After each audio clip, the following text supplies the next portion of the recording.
আসসালামু আলাইকুম। আমি এইমাত্র একটা চিঠি পেলাম। আমি দেখলাম যে ওয়েবসাইটে যে যে কোনো বয়সের হিজড়া ব্যক্তি বিশেষ ভাতার জন্য আবেদন করতে পারবেন। একটু আগে আমি চিঠিটা পেয়েছি। তো হিজড়া ভাতা এবং উপবৃত্তি দুইটা কার্যক্রম আছে সমাজসেবা অধিদপ্তর থেকে।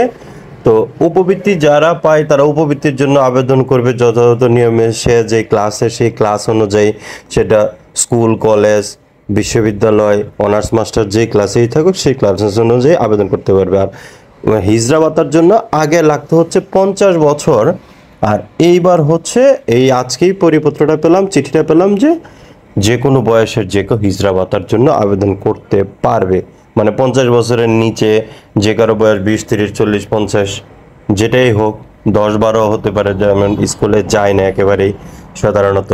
সো আমি আশা করছি আপনারা শেয়ার করে দেবেন, সারা দেশের হিজড়াদেরকে আপনারা আবেদন করতে বলবেন, পারলে নিজেরা আবেদন করে দিবেন, আমার অনুরোধ থাকবে।